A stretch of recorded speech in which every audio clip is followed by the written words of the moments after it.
welcome back to Afternoon Express here on S3. Now, listen, whether you are a mover and groover or a shaker and baker or a combination of all of the above, you need your back to operate at optimal health all the time. And lucky for you, we want to make that chronic back pain a thing of the past by opening up to that conversation with general practitioner Dr. Pari Ahmad. Dr. Pari, it's so good to see you. Thank you for having me on the show. Let's talk about chronic back pain. A lot of people do suffer from chronic back pain. What causes it? What is it? When do I know if it's chronic or if it's just a long day I've had? Oh, very true, Tabiso. Chronic back pain is a very common condition. So chronic back pain has many causes. We can look at, for example, aging. As you age, you get wear and tear of the cartilage and the joints in the spine. Like and that me, my back right now at the moment. And that can lead to osteoarthritis.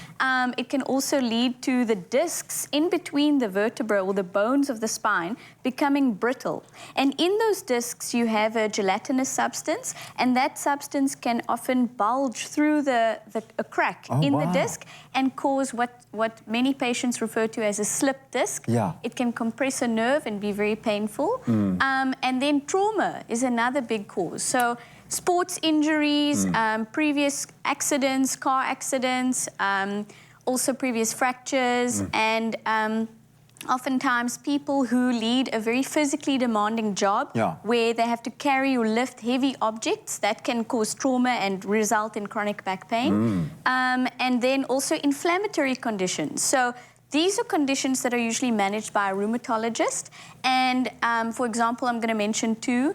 Ankylosing spondylitis, which is common in young men. Why? And there's a genetic component, and largely the cause is unknown. Okay. And then there's also rheumatoid arthritis. So rheumatoid arthritis is more common in females, and that affects the cervical spine, which is the part that forms the neck.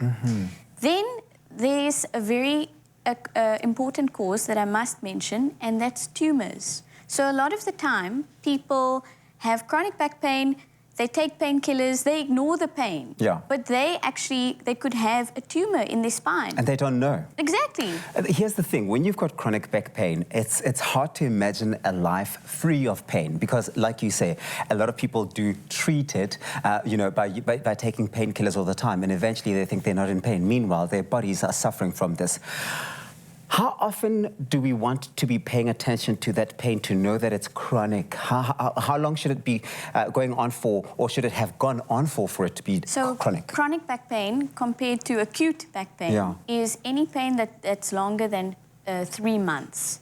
And just coming back to the tumors, sometimes you can have tumors in the spine. You can also have a malignancy or a cancer in the spine. And then you can also have a cancer from outside of the spine, for example, in the breast, that spreads to the spine.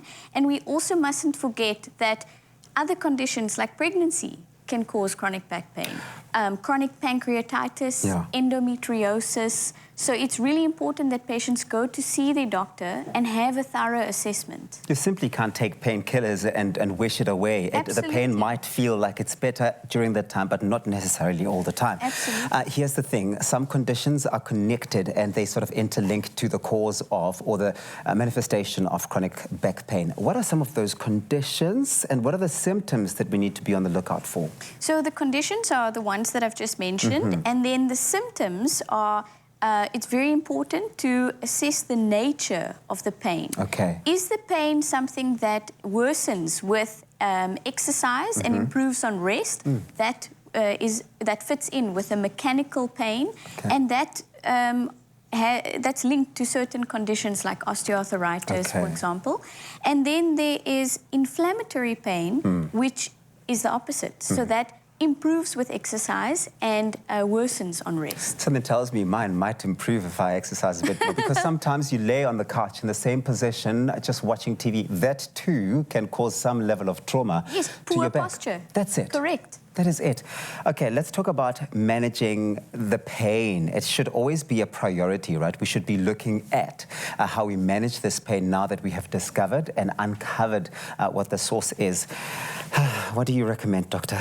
Okay, so very simply, the treatment depends on the cause. Okay. So some conditions like cancers, like spinal stenosis, where the spinal canal narrows, or spondylolisthesis, where the vertebra moves forward on top of another vertebra, those may require surgery. Yeah. Other conditions like osteoarthritis can be managed with painkillers, physiotherapy, exercise, heat packs. I love that. I love that there is always a solution. People often suffer through all of the pain, where managing it and treating all of that is so possible. And I think that your help today is certainly going to be one to sort of take note of. Thank you so much, Thanks, Doctor. Tabiso. Okay, we now know that saying no to chronic pain becomes a lot easier when we have the tips and the tricks to overcoming chronic pains. It's time to start moving with ease.